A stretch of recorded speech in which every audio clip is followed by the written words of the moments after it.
Press that, do here. Hello. Hello. Are we here? Are we live? It says we're live. How's the sound, people? Happy Monday. It's not Monday. Well, you know. Live stream every Monday, except for the Mondays that I don't live stream. Hi. How is everyone doing? Hi, Sangren Guard. Sounds good. Thank you, Sangren Guard. Andy H. Nightbot. I think that's me. Jack Waller and Just Craig. Sounds good. Good evening, Winters. How are you doing this evening? Good evening, everyone. How am I doing? I'm doing okay. I've been having very tragic bowel movements recently. It's coming out like the consistency of ice cream and smells like a dead rat. I think bowels. What can you do? You get to a certain age. But apart from that, it's been very interesting going to the toilet.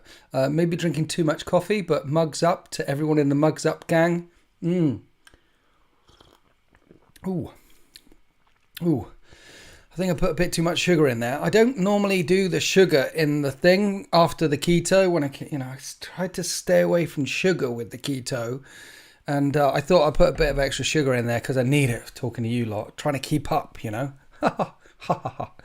perfect timing, yeah. Ooh, firstly, you're eating lunch, friendly neighborhood inquisitor. Where are you? Eat more or less vegetables. I think it's a lot of sauerkraut. I think it's to do with the brain thing because I feel like things are moving in the right direction, and all the stuff up here obviously gets processed in your gut, and IBS and things like that are not that it's IBS, but because I've had that before. But I think it's part of the healing process. I'm taking it as a good sign that basically every time I go for a shit, it's like stamping on a bottle of moisturizer. Good evening. Yum. Hello, stream. Thanks, Winters. I was about to eat a curry. Milk? No, not milk last, Jack. No, milk first. Them's the rules. I'm East Coast USA. It's okay. It's 2:15. It's still a bit late for East Coast USA. Hello, the colonies. Welcome. Dog food shotgun. I don't know what you mean, Mr. Rapey Burn, but welcome to the chat. So today, the normal plan is say hello to the stream and show you some of my hobby progress and things like that. Can you see? There's something on my hobby table that you're not allowed to see. No, you can't. Good. So we'll do the update, let you know where I am, let you know what's going on. And I want to talk to you, and I want to talk about some of the new 10th ed stuff that's come out, because we got to see the new Terminator datasheet, and there's some very interesting points on there that I would like to bring up. I've even got it up on my phone here. I know there's a way on the computers that you can share screens. Let's actually try and share a screen. Let's actually try and do this. Anyone else hear that? AB, welcome to the 13th Tier 3. Thank you for becoming a Tier 3 channel member. And that reminds me, if you'd like to support me, then you too can become a channel member. Thank you to everyone who is already a channel member. I appreciate you helping keep all the lights on. But at Tier 1, you get custom emojis and badges and things like that. Tier 2, it unlocks my personal Discord. Tier 3, all of the above, and tons of extra awesome content from Winter's SEO. And Tier 4 for mega members, people who have butlers. Liam T, when making tea, do you let the tea bag stew in the water for a while or put the milk straight in? No. You put the tea bag and your sugar and your milk in, obviously, and then you add the water, because that way, if you always put the same amount of milk in every time, right? And that way, when you stir it with the water in, you can bring the the white, up to the correct caramel type of brown.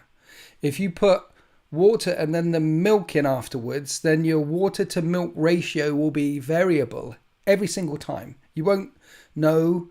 You need to have the correct water to milk ratio, and the only way to do that properly is milk first. Hey Winters, good to see you on stream again, sir. Good to see you too. Gavin Hagati. Yo, sup dude. Hi Quipster. Quipster Nerd is in the chat. Liam T, don't unsubscribe. It's milk first. Come on now. We know this. Hi Quipster, how you been doing? Quipster, you'll like this. You might not like this. You know the Emperor's Children best plates that you get from Forge World? They don't do them anymore. So I've got like 10 left. And then that's the end of the Emperor's Children project. All the Emperor's Children projects, Emperor's Children I'll have to add after that are going to have to be tanks and dreadnoughts and things. But I'm sure you saw the picture, Quipster. Like, you know, Lucius the Eternal. His artificer armor is so artificery. He's even got like, he's got gloves on, look. He doesn't even have gauntlets. He has gloves on, and his chest plate down here isn't even armored. It's like got straps and things. It's beautiful armor. Absolutely beautiful armor. Better than Soltarvitz's armor, but Soltarvitz is better than Lucius, obviously. Best bros, side by side, fist bumping all the way through Isfan 3. Teapot is the chosen method, yes. It is the preps method, yes. Forge World infantry seems to be about 10% of what it once was. I know, Forge World seems to be going through a tidy up phase, don't they? They seem to be, 10% I think is being quite generous. They seem to be, because if you look at all the Horus Heresy Legends stuff, then you'll notice that it's trimming, it's all the Horus Heresy Legend stuff like Garrow and Rubio and all of them that you can't get anymore. I think it's much greater than 10%. They seem to be trimming down the amount of molds that the Forge World library must hold on to. Which is not necessarily a bad thing, as lots and lots of stuff is coming out in plastic. And it's a very expensive process, hand casting all the molds and things. Quipstar, I'll paint you something for your Emperor's Children. Ah, don't. Your painting is much better than mine, and it will stand out. I want to, because mine and yours side by, they won't look. No, just it'll be fine. Just leave me to. Thank you, but I'm actually enjoying the Emperor's Children project. There's so much character in making Space Marines. I'm really enjoying it. So, you know, Devastator Squad coming along of Emperor's Children. And then there's a Mortariat. Where is he? This guy. No, he's not a Mortar. He's Armistos. And he's a Legion console with an iPad and a chainsaw bolt pistol. That's it. You stick him with a unit of Devastators, right? And what he does is, if he doesn't shoot, everyone in the unit gets +1 ballistic skill. So you got a whole unit that are hitting on 2s. And they ignore night fighting, and they've got an advanced into. It's dirty, absolutely dirty. Why only stumbled upon that later into the about 6 months in. Where are we? Good afternoon, everyone. Someone's in a blizzard. Brilliant. Forge World making room for Old World.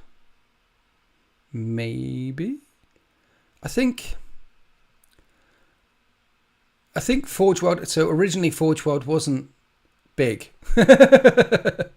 And then it got big, and there clearly wasn't a plan at the start, but Alan Blythe made it really big, and the Imperial Armor series made it really big, and then Horus Heresy came out, and then Forge World blew up. And I think at some point someone had to consolidate what they were doing. Like how big is this going to get? How crazy is this going to get? Maybe now we should try and manage it a bit better. I think, I think they're probably just trying to manage it a bit better, and maybe they'll have a plan going forward. It is Games Workshop, so the plan will be, it'll be great in areas and really bad in others. I was thinking of buying some Forge World brass etching kits off eBay. You know if they're any good?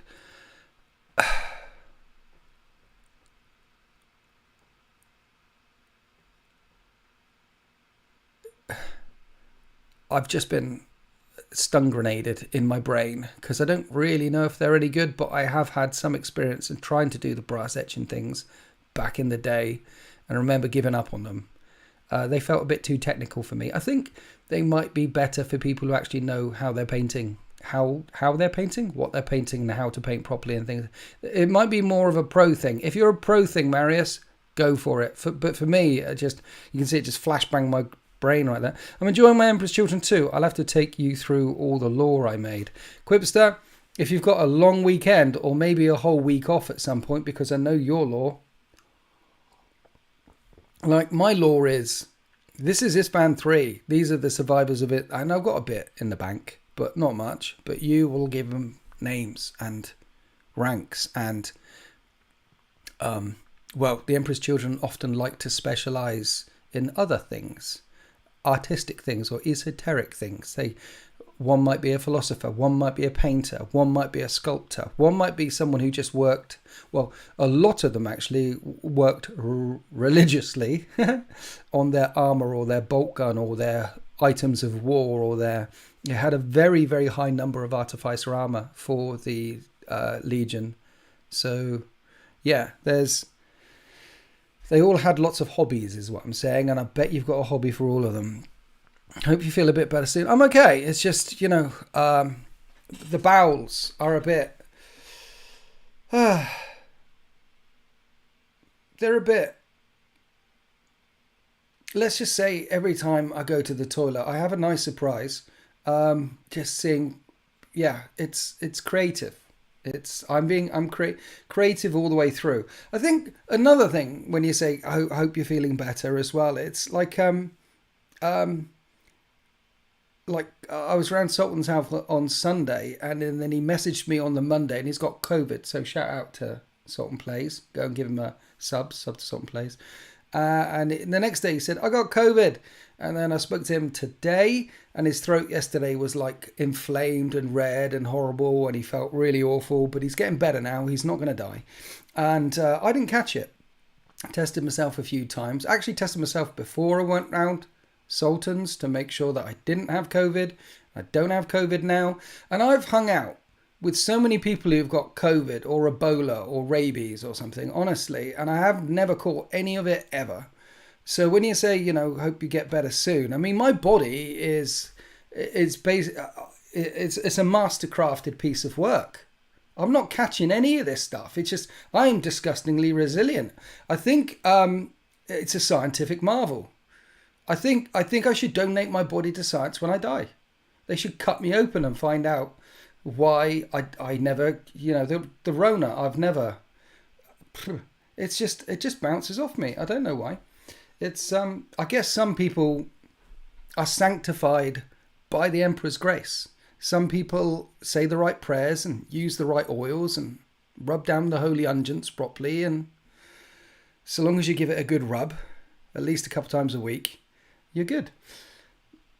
So Emperor's Children are like Eldar. Take it back, Kapapahupapu. No. I want my White Scars to be able to have more than 3 Outriders per squad. So do I. I mean, what's that all about? I know they come in boxes of 3, but it should be at least 6. 3 to 6 to 9? Really? Imodium for the win. David Nielsen, thank you for joining the 13th at tier 3. I appreciate you, fam.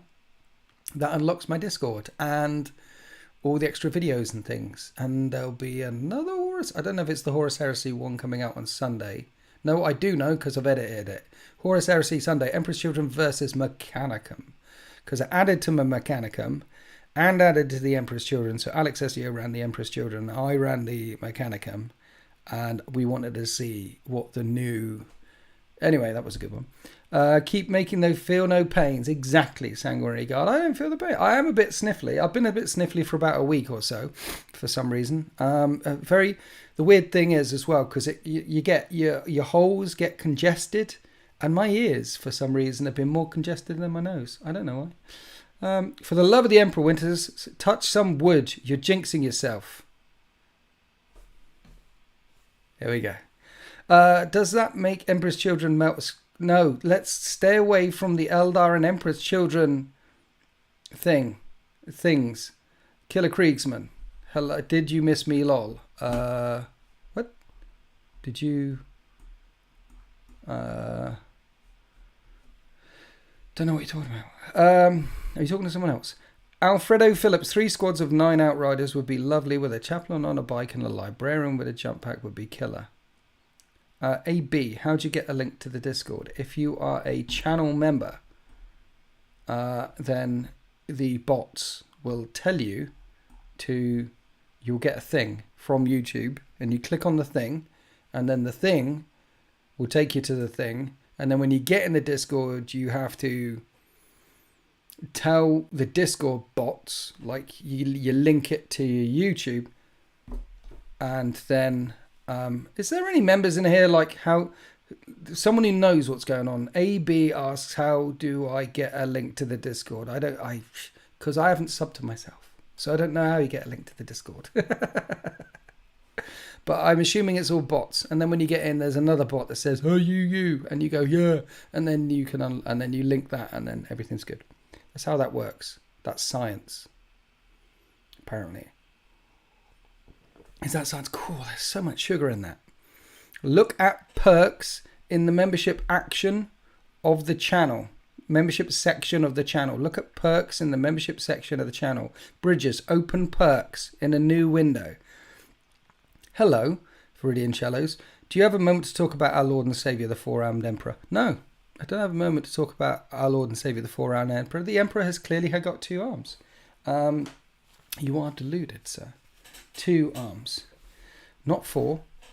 And I'm sorry to hear that you are a traitor and that your planet will be virus-born very shortly.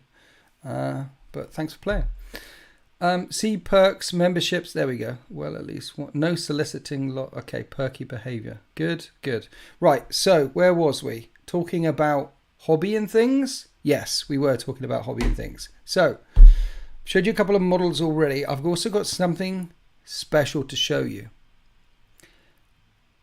You're not really supposed to see this on my channel yet. This Primarch. Because, well, I haven't seen him on any other channels yet. And I'm pretty certain I haven't seen him on any other channels that I've checked out. And you're not supposed to see him yet, because I haven't painted him yet. But there's Angron, Lord of the Red Sands. So now I've got 2 of the Angrons. This is actually Alex SEO's one, because he was round on Monday and we stuck them together. How'd you... Bugger. He's clearly smaller than his... Yeah, anyway. And then I did him on the other base, because you can put the base in the base for the proper, and then he's smashing his way through. Oh, look, that actually...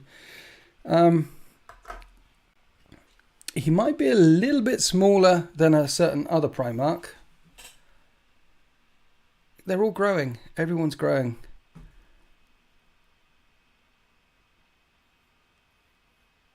Yes. So Angron's coming because we're sending off... I'm helping Alex get together his World Eaters.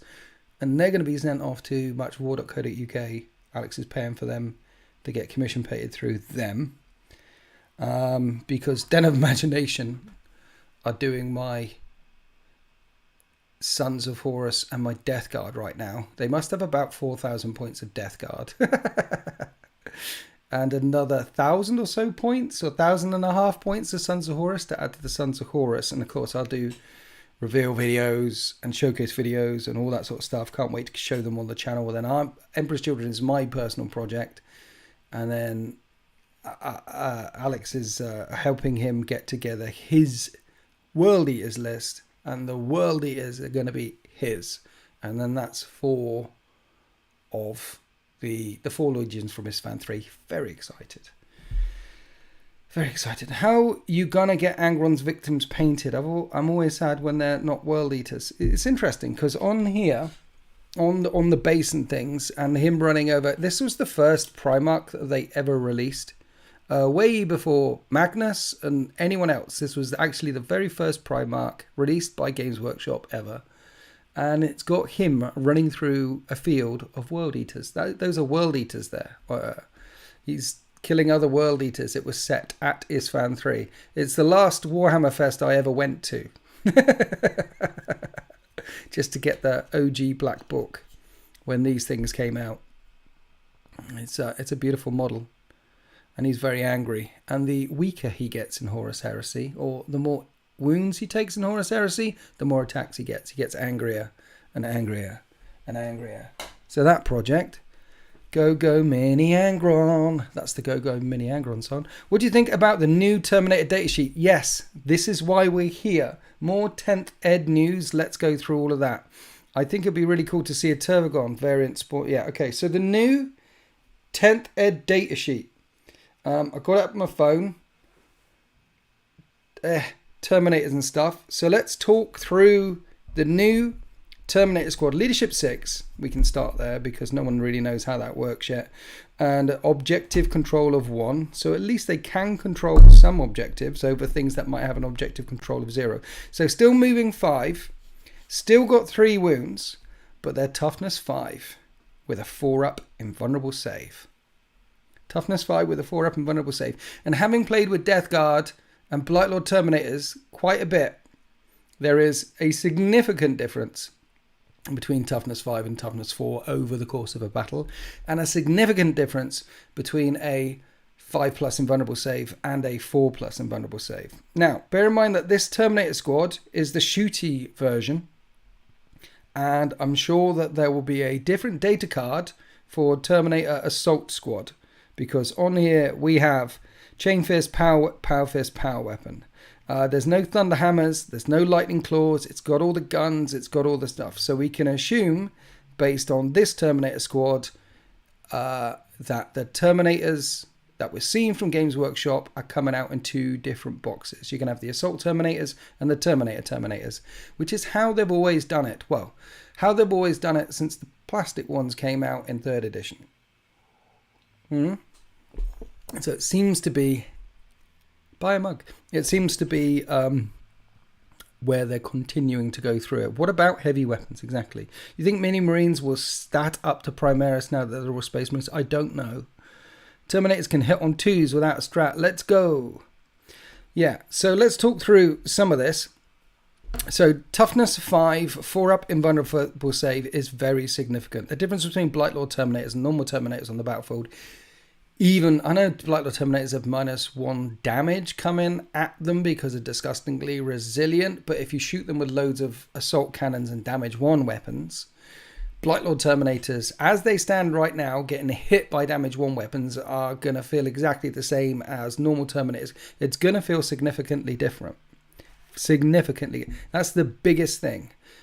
So does that mean when the Assault Terminators come out, that the Thunderhammer guys with the Storm Shields get a 3-up invulnerable save? Are we going to see a return of the 3-up invulnerable save? Or is the Storm Shield going to grant a different kind of benefit? Because they went to 3-up invulnerable save for a while, with particularly in 7th and 8th, but then they lent away from it in 9th because tournament people didn't like it very much. Are we going to go back to a 3-up invulnerable save? Maybe, particularly if there are lots of weapons and things that ignore invulnerable saves, which I think is a crime, and I've made videos on it in the past. Nothing should ever ignore an invulnerable save ever, except for mortal wounds. I'm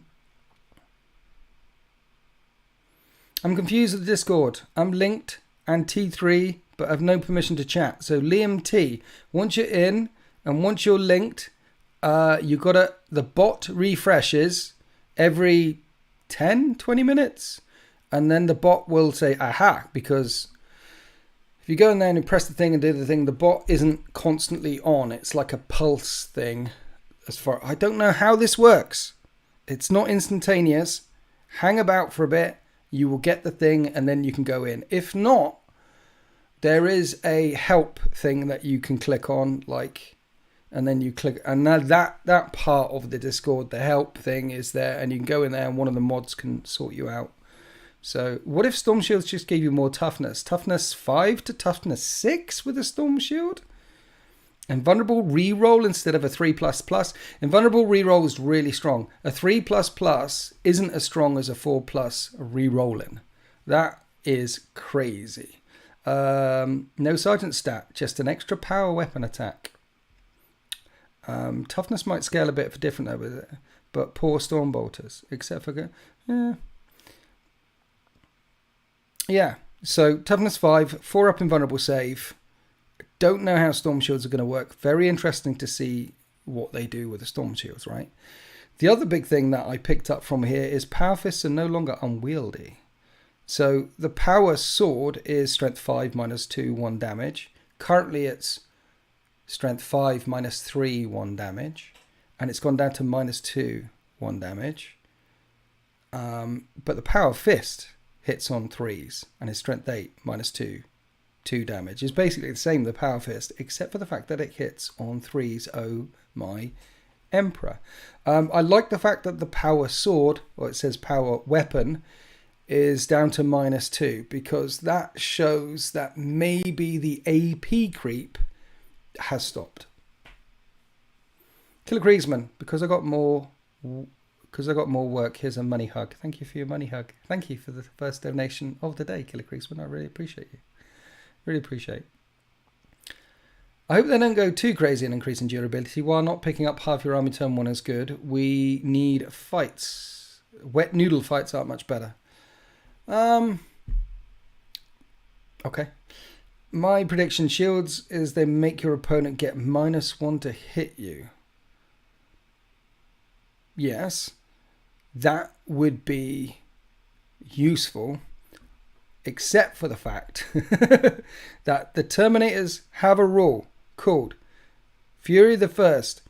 Each time a model in this unit makes an attack, you can ignore any or all modifiers to that attack's ballistic skill or weapon skill characteristics and or to the hit roll. So they're saying ballistic skill and weapon skill modifiers, you don't get them, and the hit roll deliberately.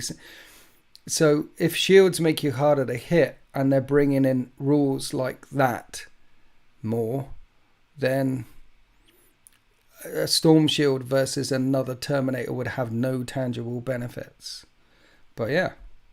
So finally, toughness 5 Terminators with a 4-up invulnerable save who can walk forward with an assault cannon or a cyclone missile launcher and hit on 3s, no minuses to hit when they're shooting heavy weapons, which is why no one bought chain guns, assault cannons, things like that. Yeah, they're gonna be good. It's almost like they made a new mold. And each time a model in this unit makes an attack that targets an enemy unit you selected for the Oath of Moment ability this turn, add 1 to hit rolls. Fury of the First, so +1 to hit with Terminators, Fury of the First. If you are attacking an enemy unit you selected for Oath of Moment. And abilities, core is Deep Strike, and faction is Oath of Moment. Faction is Oath of Moment? Faction? Oath of Moment? What does this mean? Faction, Oath of Moment. What is that? I don't know what that means. I mean, Ultramarines faction, Oath of Moment. Blood Angels faction, Oath of Moment. Is that... What is that? I don't know what that means. Well, I know what the Oath of Moment is, but I don't understand why a faction... Why it says Oath of Moment for the faction. We got to see how those rules interact with other rules. What do you think? It means faction ability. Yeah, well, no, abilities. Faction ability, Oath of Moment. So does that mean your whole faction? So abilities, faction, in the thing. Faction ability, Oath of Moment. So does that mean if you take a faction of Ultramarines, then a faction of whatever your faction is, with Terminators and Land Speeders and this and that and Lions and Tigers and Bears, oh mine, you have that faction? Do they all get Oath of Moment? That's a faction ability? Like a sub-faction thing? Like Ultramarines used to be able to fall back and shoot. Now instead they get Oath of Moment? Or what? What does it mean? I think Oath of Moment is going to be part of the detachments abilities. Hi everyone. Hi. It says it's a faction at the bottom right. It's just Adeptus Astartes now. I think that's the detachment you pick. Faction Space Marines before you get to sub-faction. No, it doesn't say Faction Space Marines. It says Faction Oath of Moment. If in that bit it said Faction Space Marines, then I'm not sure how that interacts yet. Faction might be detachment type, Army of Renown. It might be. Marius Gage, thank you for your donation. I appreciate you. Thank you.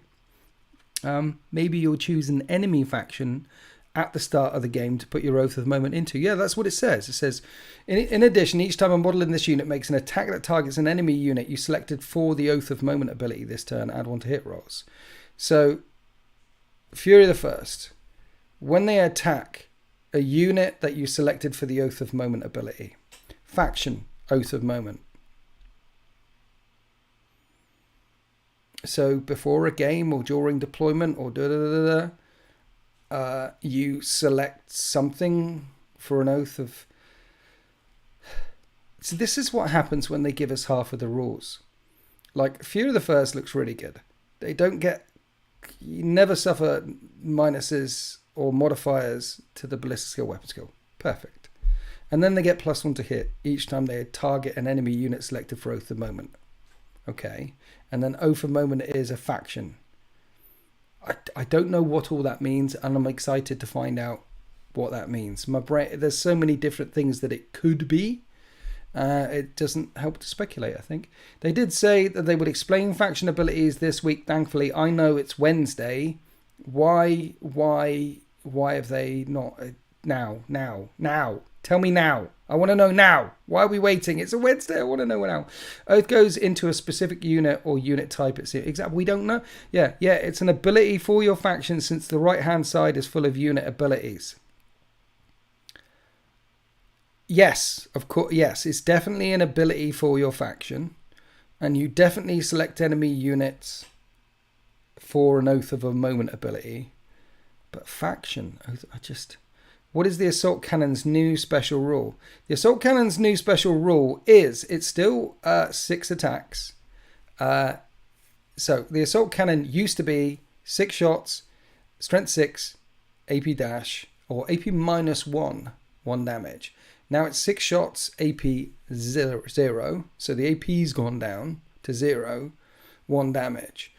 But the Assault Cannon, you used to basically hit on 4s all the time. 50% of the shots went wide because it was a heavy gun. And that's gone. You hit on 3s, which is better. So instead of missing 50% of the time, you only miss a third of the time. And it's 6 shots at 24-inch range, but it's got a rule called Devastating Wounds. And we don't know what Devastating Wounds is yet. Now, here's my guess on what Devastating Wounds is. I think Devastating Wounds is going to be like the old rending rule. But you used to get rending 5+, 4+, 3+, rending 6 up. But say there's a rule that they have, because they've said that USRs are in it, and we now can see some more USRs in here, such as Twin Linked. We know Twin Linked is a thing. Torrent is here. We'll discuss that with a heavy flamer. Devastating Wounds is clearly a USR. And I think it's going to be rending 6+. So on 6s to wound, it ignores armor. That's what I think it might be. But you never know. Devastating Wounds might be... Here's another thing Devastating Wounds could be. If the strength of this weapon is at least equal... Oh, no. If the strength of this weapon is at least double the toughness of whatever it's shooting at, so Tau, Ormagaunts, Guardsmen, Eldari, things like that, then you don't get a save. That could be another way to do it. It just shoots straight through the armor, unless you have an invulnerable save or something. Similar to the old instant death thing. But yeah, Assault Cannon, strength 6... 6 shots, AP 0, 1 damage. It's a horde killer. Devastating Wounds. What do we think Devastating Wounds is? Reminds you of the old rending? It reminds me of the old rending as well. The guess in the Salamanders Discord is Devastating is 6 wound roll of 6 is +1 damage. Maybe. Marax Gregor, hi Winters, with it looking like GW is dropping Primaris as a thing, what would have you done differently and how they handled Primaris? Yes, thanks for your question. Could wound twice on 6s? Yes. Didn't they give us the Devastating Wound rule? It was a guaranteed wounding on X+. Nope, that was anti-vehicle, wasn't it? That was critical wounding. Yeah, there we go. Devastating Wounds means that whatever you're shooting explodes and does 2d6 mortal wounds within 2d6 inches. Yeah. Devastating Wounds. So long as you get 1 hit through on a Dreadnought, Poof Kitty paints, confirms, because his mate works at Games Workshop, you kill that tank and then it explodes 2d6 inches. Yeah, definitely. What do you think the anti-rule is? And okay, so we'll move on. A Chainfist and a Powerfist have essentially the same stat line. A strength 8, -2, 2 damage. Differences are Chainfist hits on 4s, Powerfist hits on 3s. Why would you ever bring a Chainfist? Because the Chainfist has anti-vehicle 3+ on it. Now, anti-vehicle 3+, that suggests that when you're rolling to wound a vehicle, you need to roll at least a 3+ to gain that thing. So if you roll a 5 or roll a if you roll a 2 to wound, if it's a weak vehicle, mind you, if it's a really weak vehicle and you roll a 2. Anyway, anti-vehicle 3+ suggests to me, like, Chainfists in Horus Heresy have Armor Bane. And Armor Bane used to be the melter rule. So melters now, when you shoot at something with a melter within half range, you get d6 plus 2 damage, or d6 plus 4 damage if you're an eradicator. You get extra damage shooting at vehicles in melter. That's 8th, 9th. That's what melter does. In Heresy, it gives you more dice to try and penetrate, or re-rolls to wound against automata and dreadnoughts and things like that. It makes it easier to wound. So my suggestion is anti-vehicle. Chainfist is anti-vehicle. And they said that there's going to be anti-monster, or anti-this, or anti-that. My suggestion is that it will make it easier to wound the things that you want to wound. That's what I think. So wound all vehicles on a 3+ could be a thing. Yeah. Chainfist, anti-vehicle 3+. So long as you roll a 3 to wound, that's the easiest way to do it, actually. That actually makes really sense. That makes a grand deal of sense. It doesn't matter how tough that vehicle is, whether it is really big or really small. It's a Chainfist. It's designed to, that's what they made them for, is to cut through armor plates and things. So on a 3+, you wound a vehicle no matter what. I like that idea. It could, rather than increase damage, it should be easier to wound with an anti-vehicle weapon. If you've got guns that are anti-monster, it should be easier to wound them. They're anti-monster. Right? I think so. Totally unrelated to 40k, but I bought a chameleon for me and my kids yesterday. Stuff and stuff. Did you? Chameleon. Nice. Thanks for sharing. Yes, it's always wound on that score against the target if the asterisk at the bottom of the page. Is it? Okay. Cool. Right. An unmodified X+ causes a critical wound is the description of the page. Wound rolls. Yes. Yes. Okay, yeah. So, Chainfists and Powerfists do the same thing, but Chainfists are harder to hit. Powerfists easier to hit, but Chainfists will always wound vehicles on a 3+. And I like that, because that's more lore accurate. That's what Chainfists are designed. I mean, you got a Power Fist, a crackling ball of energy which you can plunge into, and basically when you hit someone with a Power Fist and start, their whole armor underneath your fist will just feel like butter, and you can twist and break. And the Chainfist as well is wreathed in this energy field, and they're designed to cut through bulkheads. They're designed for boarding actions. They're designed back at the time of the Great Crusade. The Imperial Fists were particularly good at it and had lots of chain fists. They were very good at boarding actions. I don't know if they're the guys that came up with it, the chain fist. I remember it was an adaptation by one of the legions in particular. Like, we need these things. I can't remember which legion it was, but they were designed to cut through bulkheads. They were designed for boarding actions. So anti-vehicle 3+, nice. And so we can have anti-vehicles, anti-monsters, anti-Eldar weapons. Anti-Eldar 2+, always wounds an Eldar thing, no matter what it is, on a 2. Thumbs up for that. Do I think it'll be one chain fist per squad? No. I think you'll be able to take as many chain fists as you want to. So one of the things that that you can't see on this new datasheet is points and how you can bring shizzle. Like, how many chain fists, how many assault cannons, how many cyclone missile launchers, how can you load it up? How are you allowed to load up? This is the datasheet for a Terminator squad. How can you load it up? Now, I assume the answer to how you can load it up is going to be in the points. There'll be a points thing. So it's like, oh, it's my Terminator squad. And then you'll flick to another page and say, Terminators are allowed to be decked out this way. Because in the old data sheets, of course, it'll say Terminators come in squads of 5. You may add 5 more. For every 5 models, you can bring a heavy flamer, missile launcher, assault cannon. Therefore, in a unit of 10, you can bring 2 cyclone missile launchers, 2 flamers, 2 assault cannons, things like that. We're missing that piece of information. It's clearly not on the data sheet. It's clearly going to be somewhere. And they keep talking about simplicity. Where's the simplest place to put that information?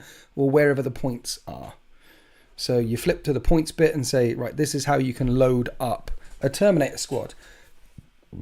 Now, considering that they did a whole new sculpt, and one of the things they could have done is give Terminators new weapons. Relic Terminators back in the day had access to Volkite, auto cannons. Is that it? They had access to more stuff like plasma cannons. Plasma cannons are a thing. Yeah. And they're not on this thing. Do you remember? Was it only the Dark Angels that could have the plasma cannons wielding around all over the place? I think it was only the Dark Angels. But there are many more guns that Relic Terminators can carry and many more guns in Horus Heresy that Terminators can carry. And they've done a whole new sprue and a whole new bit of tooling and a whole new thing. And there's no new weapons on this datasheet, which is curious because they could have put a couple of different weapons in here if they wanted to, but they've chosen not to. So because they haven't messed around with the weapon loadouts and the way you can do them, I'm assuming that the way you load up a squad will be the same as you used to be able to load up a squad. So take as many, basically the sergeant will probably have a power weapon, and then take as many fists and chainfists as you want to, and then 1 of 5 of the specialist or 1 of 5 of this. There might be options for you to lose all your power fists and give everyone power weapons, because it says power weapon, strength 5, AP -2, 1 damage. That means as well, this is what I suspect as well, because it says power weapon, strength 5, AP -2, 1 damage. We're going to get power maces, power axes, power swords, power badgers, power penguins, and all power weapons, regardless of whether it's a badger, penguin, sword, axe, mace, are all going to be strength 5, AP -2, 1 damage. That's what the stat line for power weapons, at least on Terminators or at least on Space Marines, is going to be going forward, because obviously it'd be a bit different on a Guardsman. And that's a good thing. And I strongly suspect it's going to be like that, because that's how they did it with Chaos weapons in the World Eaters book and in the Chaos Space Marine book. You notice how they've all got cursed weapons, and all the cursed weapons are +1 strength, -3 AP and 1 damage. It looks like they're going to go that way with the power weapons for the Space Marines as well. And anything that simplifies it.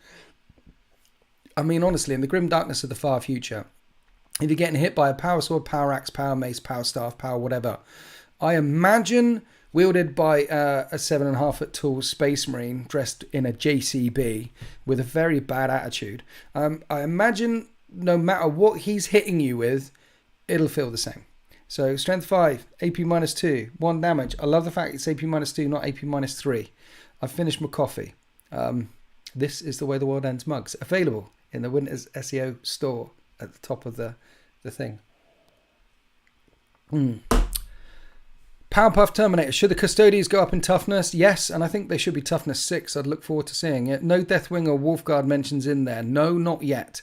Same as 7th, 8th then. What do you mean? No, this is very different from 7th. The 7th Terminators had 1 wound. 8th, 5+ invulnerable save and not toughness 4. And their loadouts, though, are the same. The weapon loadouts are the same as they've ever been, with the exception of, yeah, I think it is the Wolfguard and the Deathwing that could bring extra stuff. I like power weapons all being the same. Having 3 different profiles for them was silly. I know. I mean, what is the difference? What does it really matter?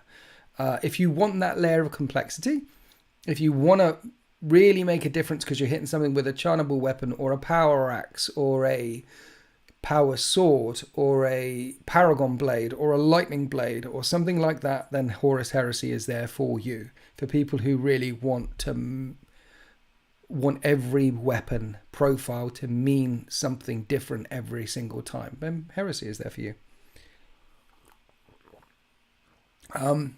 This will just speed up the game. And honestly, over the course of a game, like I say, getting hit by a mace or an axe or a sword, the power weapons were just power weapons, regardless of what they were. So yeah, same as 7th. Power weapons were just power weapons. Well, power weapons in 7th, there were different power weapons. So power weapons were power weapons, yes.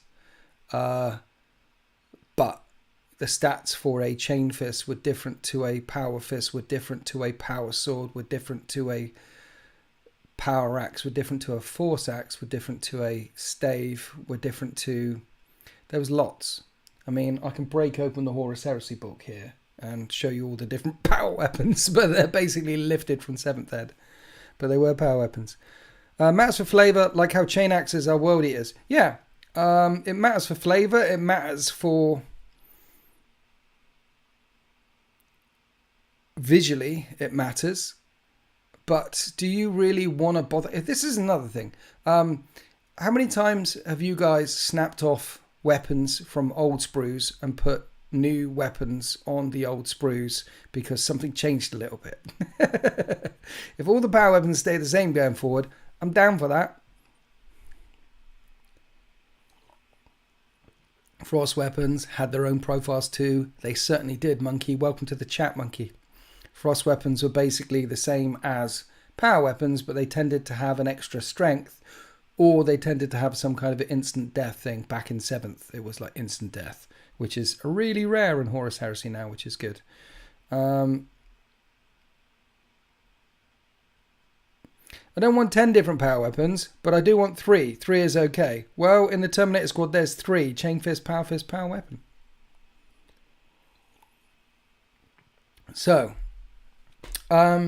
So their toughness 5 with a 4-up invulnerable save. They're not going to ever suffer modifiers to ballistic skill or weapon skill when they're moving and shooting and doing their thing, which is absolutely lovely. Chainfists have the anti-vehicle 3+ rule, so always wound vehicles on a 3+. And the heavy flamer has insta-kill is silly in game. Stuff and stuff. Play Horus Heresy. Insta-kill is awesome. In Horus, it feels right. It feels right.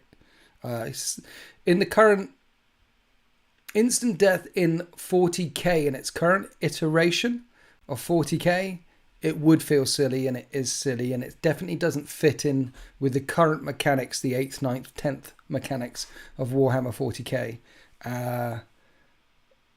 But as a war game, if your Marine gets hit by it comes down to the strategies that you use and implement, and there'll be less. There is less. Between 8th and 9th edition, there is less war game mechanics. They've trimmed a lot of those things away, like instant death and vehicles blowing up all the time and shaken, stunned, immobilized vehicles and blinding tests and falling back and pinning. They stripped all of those rules out of the game. But when they happen to you across the foot, when your unit here gets pinned, and when that vehicle over there blows up and kills 3 people next to it because it's instant death, it's strength 8, and when that unit over there falls back, the battlefield feels more like an interactive war game, and it feels perfect for that game system. So instant death isn't silly. Is silly and isn't silly. It depends what game system you want to put it in. I mean, no rule on its own is inherently silly, right? Well, maybe. Actually, I take it back. There'll be plenty of rules that on their own will be inherently silly. Like penguin cannon, and you fire a cannon full of penguins at the unit of Terminators, and penguins have got deadly acid for blood, and when they smash into the Terminators and they burst up. It's like getting hit by, you know, the acid blood from Aliens. It's like that, and they just, these little meat sacks of penguin meat sacks explode all over, and then the Terminators, no, penguin acid attack there, and they all melt and die. That would be silly. So there's many rules that are silly, but something like instant death in a war game is absolutely fine as far as I'm concerned. Where are we? I remember one shooting Abaddon with a broadside back in the day. For some reason, he didn't have Eternal Warrior. Yeah, Eternal Warrior is a rule that they have in Horus Heresy that helps you avoid instant death. So if you have a character that gets hit by a strength 10 gun, and if you fail the save, instead of losing a wound, they just get picked up. And Eternal Warrior is the rule that means instead of getting picked up, you only take 1 wound. And Dreadnoughts have it, Primarchs have it, but actually characters, they've made it in the new Horus Heresy 2.0, they've made Eternal Warrior even rarer. The only person I can find that has it is Sigismund, apart from Primarchs. So that's a perfect example. You get hit by a rail cannon, normally a sergeant, a captain equivalent who can take more than 1 wound, more than 1 hit, more than 1 would normally shrug off powerful stuff.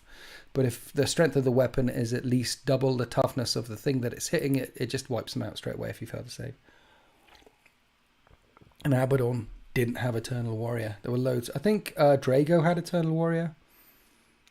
And Dante, there were a few. Anyway, so where are we? Instant death mattered not for being shot in the face by a las cannon. If not, yeah.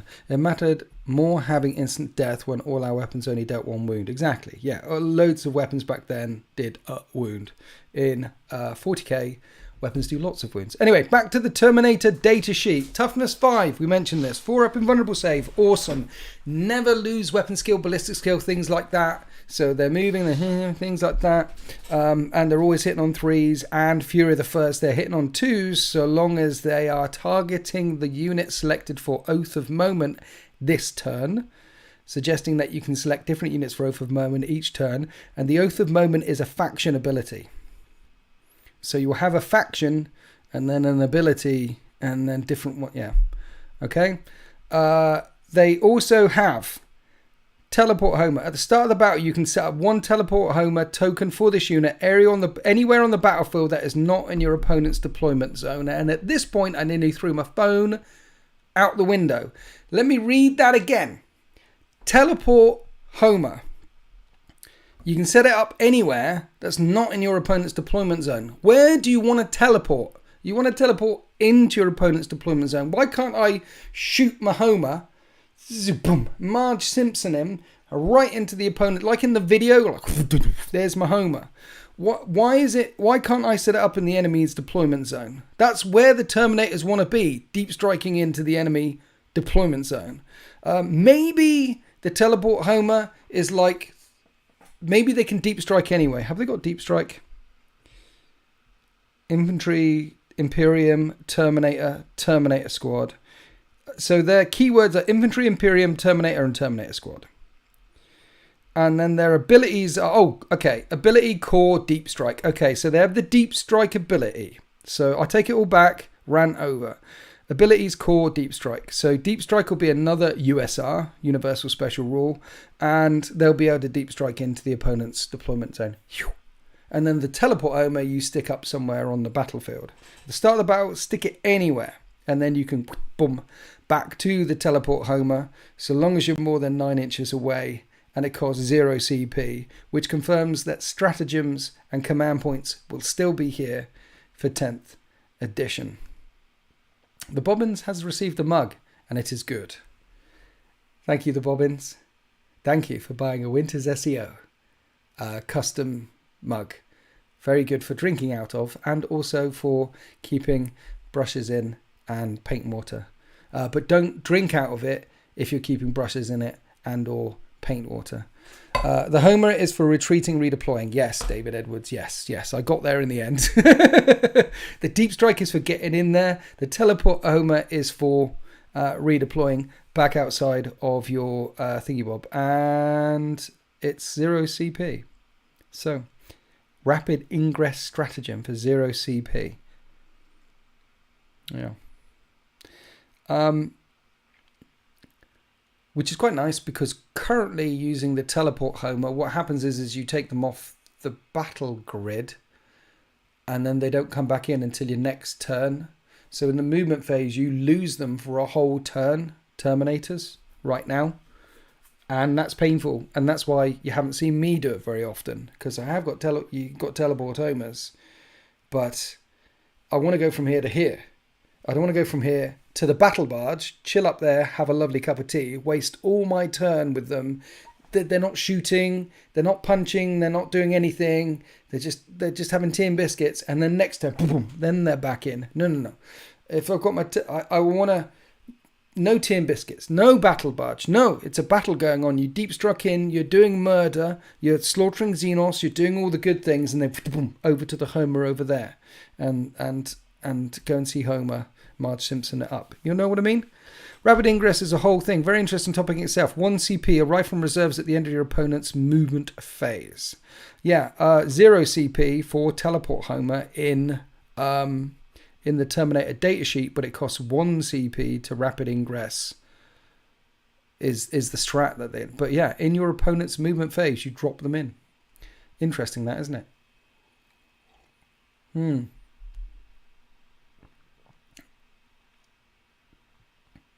It'd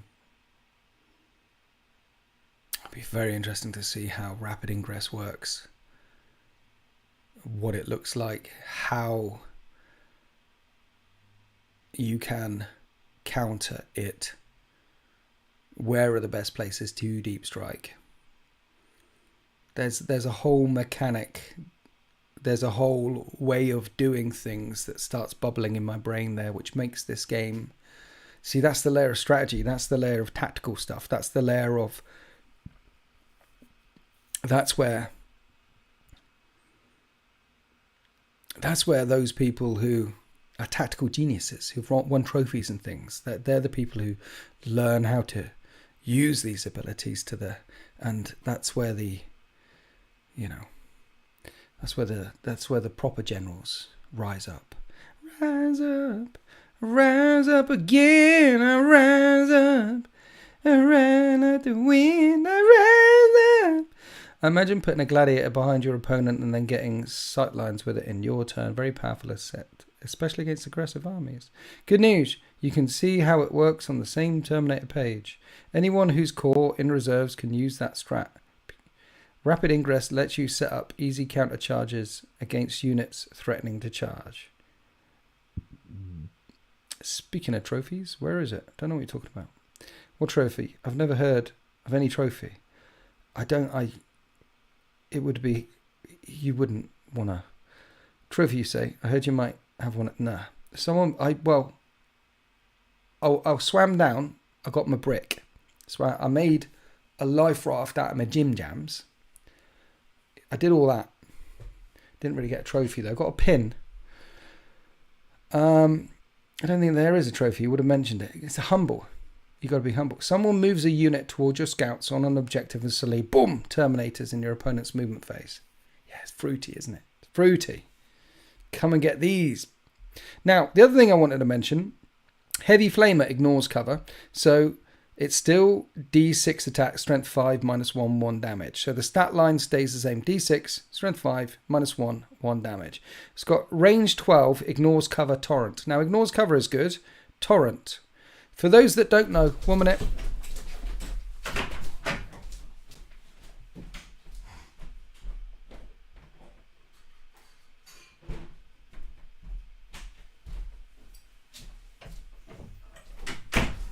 Torrent is an old 7th edition thing and a Horus Heresy thing.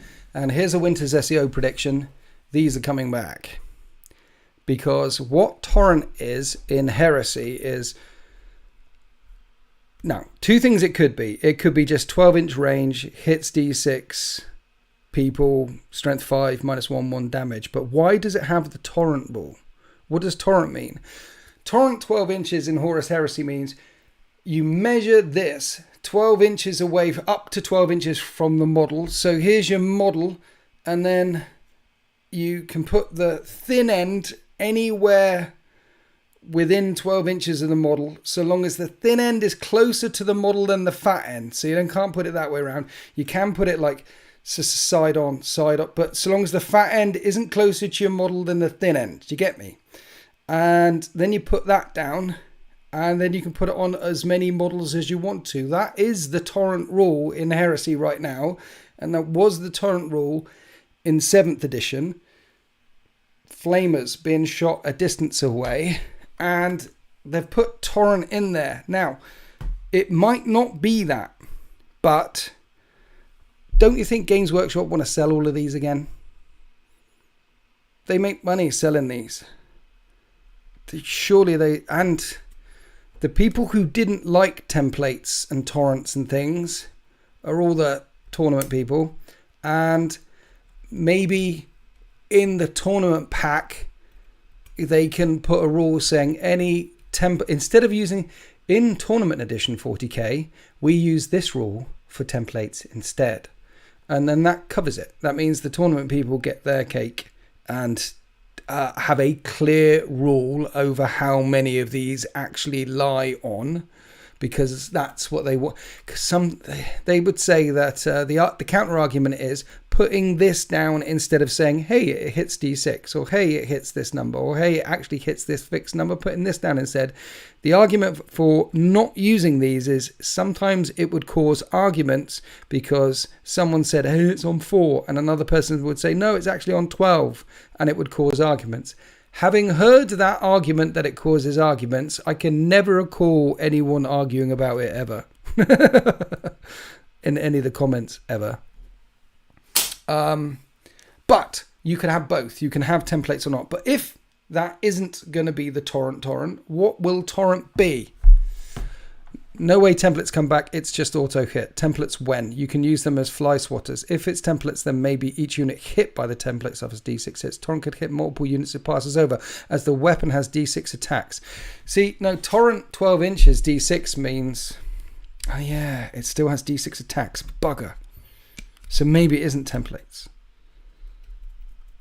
Because you wouldn't have D6 attacks and this, would you? See, I'm thinking this through. You can see I haven't really thought this through before coming online. Or like, let's break this down together. Yeah, because you wouldn't shoot that 12 inches and put it down over a couple of models and things. And it has a 12-inch range, and then it covers the 4 models or the 5 models or the certain number of models. And have attacks D6. Either it's hitting, so it's clearly hitting D6. But what's Torrent 12? What does Torrent mean?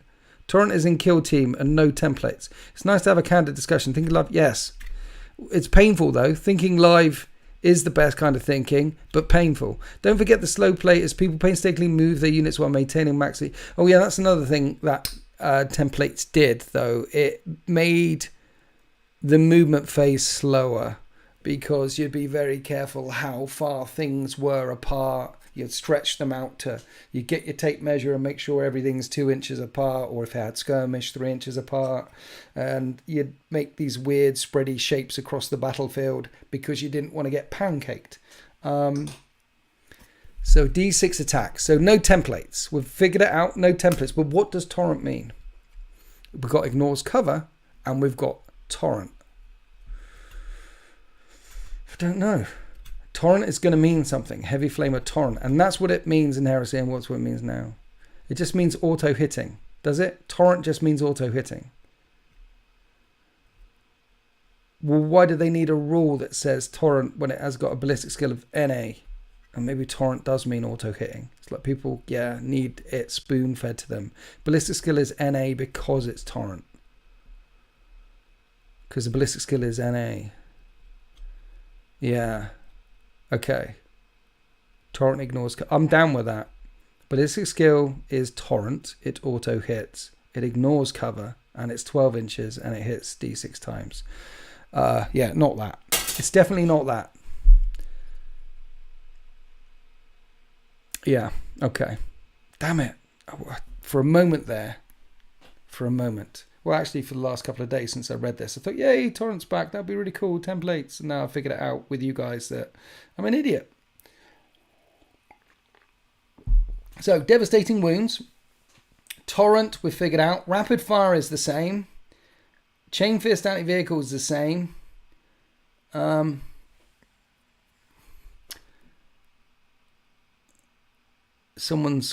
David A is telling us the kill team rules. It can make a shooting attack with this weapon against each other valid target with an X of the original target, and for each other X is the distance. Yeah, but it's not going to be that, because kill team, you pick on a thing, only a thing, and then another thing, then another. We'll see.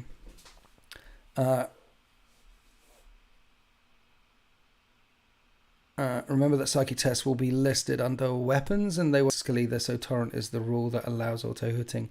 Yeah, unless a psychic test needs to hit, has a actual shooting attack, because some psychic weapons might be a close combat attack, some psychic weapons might be a shooting attack. Granted, you don't necessarily need to give them a ballistic skill or a weapon skill. And then some psychic attacks will be offensive, some will be buffs, some will be counter buffs, all those sorts of things. I'll play with you and let you use templates, Winters. I use templates all the time in Horus Heresy. There's still a thing in Horus Heresy. However, thank you for offering to play with me. Cyclone missile launchers, the same, except for, okay, so you got fragmentation grenades, blast, and they have 2d6 attacks, which is the same at strength 4, damage 1. Except that these things hit on 3s now. But blast is in there, so we can assume that blast is still blast. It still does the same thing. I don't like the blast rule currently. I think it's a bit wobbly. Like if you hit more than 5, you get a minimum of 3. If you hit more than 11, more than 10, you get the max. The way I would do blast is, I mean, it's 2d6. It's yeah. Just, I mean, for cannons and things like that, it's just roll a dice, and if it's got the blast, then double the number of hits or something. I don't know. Maybe the blast will still be the same. Again, thinking out loud here, no idea. But the crack cyclone missile launcher, crack launcher, is now strength 9, -2, d6 damage. Why is it d6 damage? Why not d6 plus 3? Why not 2d3? Why just d6? Because d6 is really swingy. And sometimes you do a 1, and sometimes you do a 6. Strength 9 is nice, and I imagine it's gone to... See, this is the thing as well. They've said that the toughness of everything, a lot of toughness is going up. So tanks are getting their toughness up. Predators in the Chaos and the World Eaters Codex are toughness 8, and Land Raiders are toughness 9. And we've seen Terminators go up to toughness 5. And now the strength of some weapons is going up. So if the strength of weapons goes up and the toughness goes up, then everything stayed the same? Isn't that how that works? Rapid fire is different now. It's additional attacks, not double attacks. Might be getting rid of DACA. Yeah, but it's the same. I mean, rapid fire 2 means 2 extra attacks at half range. So they've worded it better. It's the same. So the Stormbolter has 2 attacks at 24-inch range, and Rapid Fire 2 means it gets 2 extra attacks at 12-inch range, which means at 12-inch range, it's got 4 attacks. It's the same, but they've worded it. Instead of having the rule Rapid Fire, it says Rapid Fire 2. I like it.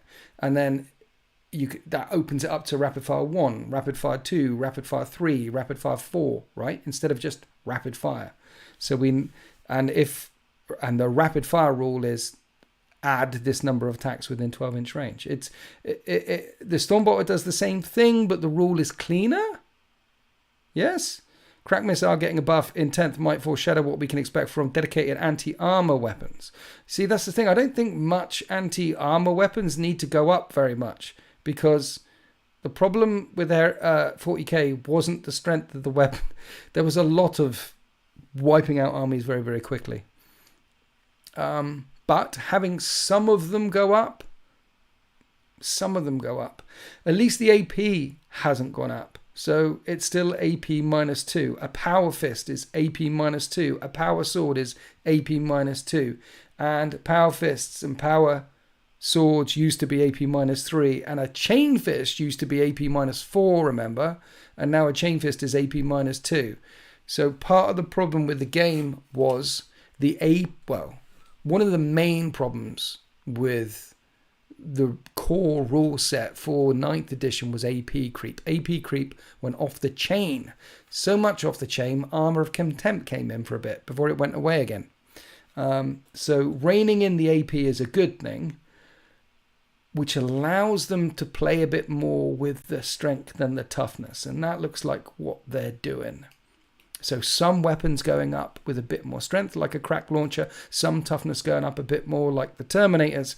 But keep that AP, because you want those rolls. You want those rolls. You want that interaction. Here's a different type of interaction. I'm hitting you on 2s and re-rolling 1s. And now I'm wounding you on 2s, and you don't get a save. There's no interaction there. I'm just shooting you with my Hellblasters. And I don't know why they're hitting on 2s, because they're Dark Angels and they stood still. So here's my 30 Hellblaster shots hitting you on 2s. The Dark Angels stood still with weapons of the Dark Age, re-rolling 1s, and they've all got 3 wounds each. They're AP -5 because the tactical doctrine is in effect. You get no saves. Here's 26 wounds. Oh, pick it up. Yeah, we don't want that, and I'm hoping Hellblasters with their stupid plasma go down to AP3, like all plasma should be, because plasma... All of the other plasmas AP3. Why are Hellblaster's plasma AP4? Don't get it. Yeah. You can have a weapon that has 1 shot normally, but rapid fire 4. So it gets 5 shots at half range. Exactly. That makes it very interesting, right? So say you have... Yeah, that's a beautiful idea, John Noble. So some of the Votan Hunter weapons, for example, might be single fire. This is... I mean, if you think about it, you know, your assault rifles in modern war... according to all the war movies I've ever watched, and the Garand M5s and the Moss and the Gags and all that, the Marines are going boom, boom. They're taking those pot shots at the 100 meter or 200 meter or whatever. They're doing the shots. They're suppressing the fire. They're doing tapping the trigger. But when they're going door to door, kicking in doors, saying hello, and doing counter-terrorism stuff, they're going in and go brrr. So from 1 shot to 5 is... Yeah, and... So not only can you bring a narrative reason for why a gun might be doing that, it makes sense narratively to me, but also we don't have any guns that do that at the moment. So opening up the range, opening up the abilities that the weapons have. So you've got some crazy abilities like that. And that's cool. It's cool. We don't have anything currently like that. So say some of the Votan Hunter weapons are like 1 shot at 30-inch range, but they have rapid fire 4. So at range, it's like pap, pap, pap, pap, pap. That's what they're doing. As soon as something moves within 15 inches range, then it's +4 to the shots. As they go, brrr. I like that. That's a good idea. And having some more variability in your... Having different options that you can give to weapons to make different weapons feel different from other weapons is a good thing.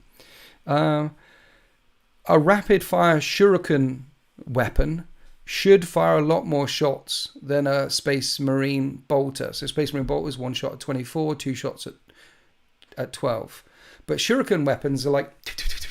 They're a shuriken weapon, for those that don't know, is they basically have like this rod of...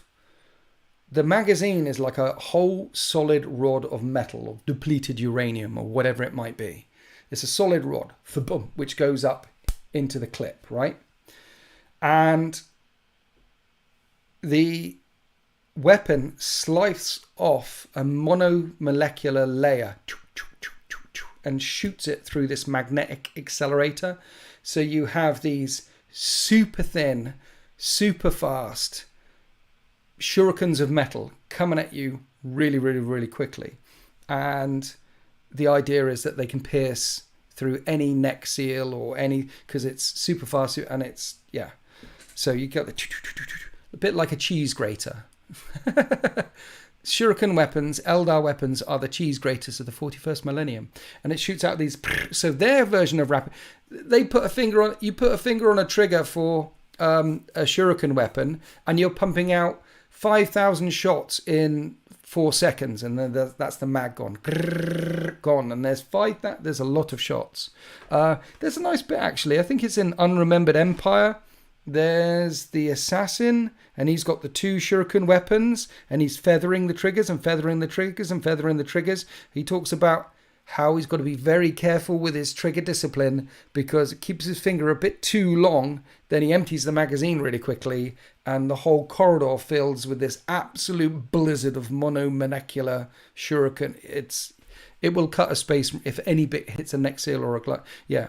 So rapid fire off the Eldar weaponries could potentially be 1 shot at range and rapid fire 10 at 12. I don't know, at 12-inch range or something.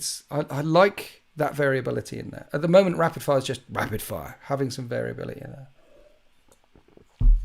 What are we talking? Shotgun, for example. You could alternatively have a weapon that has 2 shots normally, but only rapid fire 1, so it gets 3 shots. Yeah, things like that. It's good. I want snipers to have a better rule than 6s to wound gets a mortal wound in addition. I completely agree, Sanguinary Guard. If I make my save, why is your sniper doing damage? Also, it's a sniper. Why is it only -1 AP? Any guardsman can say exactly, Sanguinary Guard. I would like the leadership test to be more meaningful and sniper weaponry to force leadership tests. And I think they said that people who fail leadership tests don't move or hold objectives as well. They haven't revealed yet what leadership does, but they said they're going to do it this week as well. Did they say this week? I think they said that they're going to let us know what leadership is this week. And it's Wednesday. Come on now. But leadership is going to be more impactful. I suspect that the way leadership might work is what you should do if you fail leadership is your OC counts as 0. So you don't objective control shit because you failed leadership. And you should -1 off of all your core stats. So along the top, you've got like movement, -1 to hit. -1 to work. It doesn't have to be beef. So OC drops to 0 is beef enough, and -1 to move and -1 to hit. So a unit, and when you shoot a unit and hit a unit, or shoot a unit and hit a unit, or punch a unit, or whenever you're forced to make those leadership tests. And I imagine some weaponry, like sniper weaponry, will have a rule like pinning, or have a rule like force leadership, or have a rule like, oh no, those are snipers coming at me. There'll be a rule in there, hopefully, that says that when you get hit with this weapon, you make a leadership test. And when you fail your leadership test, you can't objective control anymore. -1 to move, -1 to hit. Something simple like that is nice and clean and quite powerful. Suddenly having a unit that can't control an objective anymore, having a unit that normally hits on 3s suddenly hitting on 4s, having particularly if you can then hit on 5s with other minuses to hit, or having a unit that normally hits on it's quite powerful. Slowing down your movement even by 1 is quite powerful. They could make it even worse. They could make it like Horus Heresy, where if you fail leadership, you're buggering out of there. There's all sorts of things that you can do. Another thing that you can do with sniper weaponry is I don't think they'll do this, but is the idea of precision shots. So I shoot at a unit with sniper weaponry, and the unit because I've got sniper weaponry, I have the precision shot rule. And the precision shot rule is, I shoot at you, you make all your saves as normal, but I tell you which models you have to pull away. So you have to pull away the missile launcher guy and the power fist guy. You don't get to pick. I get to pick, because they was precision fire. So that's what I'd like sniper weaponry to do. Either one or both, or one or the other of them would be lovely. So yeah, precision shots. Roll to hit, roll to wound, roll to do all the stuff as normal, but the shooting player gets to allocate casualties. Would be good. And then you'd have a rule like shield drone or such and such drone, or so there'd be other rules which says you can ignore precision shots as you, because I'm shooting your Tau commander, he's got a bunch of drones, he's got a thing, or I'm shooting your Votan thing and he's got a, or I'm shooting your Tech Marine and he's got some servitors. There'll be a rule that says even if you get hit with precision fire, your opponent doesn't get to allocate where those casualties are. You just need a rule such as bodyguard immune to precision shots or something like that. But those are a number of things that they can do with sniper weaponry to make snipers great again, because let's face it, we haven't really seen them in 8th or 9th edition at all. Winters, failed leadership tokens when? That's a good idea, isn't it? Currently morale does nothing in 40k and causes feel bads in 30k, neither of which I like.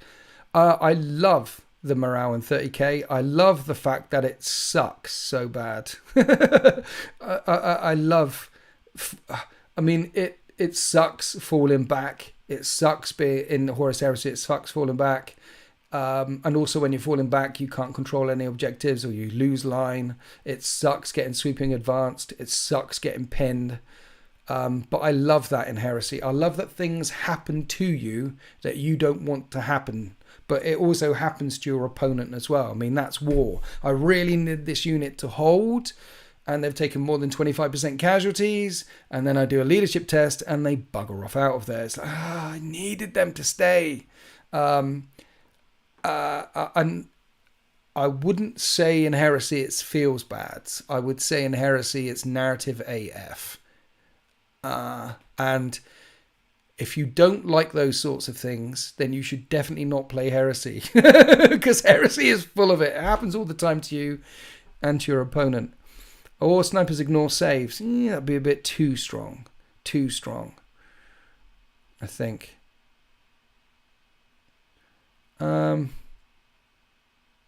Maybe just keep a unit of 20 Marines away from the table edge. Yes, that's a way of... Well, another thing you can do is a unit of 20 Marines. If you bring in units of 20 Marines in Horus Heresy, bring a Vexilla. Come on now. Then they can't fall off the table edge. They only fall back 1d6 and they can never leave the battle grid. That's if you have problems with those sorts of things. I mean, if you want to... I don't know if you guys have played against Night Lords when it's night time, but you want to find out how bad leadership can be. Night Lords at night time with terror assault squads, it can be leadership -3 or 4. It can be brutal in the first 3 turns, remember, because Night Lords in Horus Heresy, normally night time never goes on beyond turn 2, but in the terror assault it can go to turn 3. It's nasty. I had a close encounter of the Sevatar kind the other day. Oh, Sevatar is the G. He ruined me and I loved it. The challenge is if there are too many special rules that ignore battle shock modifiers, then we're just back to where we are now with 75% of factions unaffected. Yes, because they say morale check is a battle shock tech a la Age of Sigmar, and yeah, they need to make sure that leadership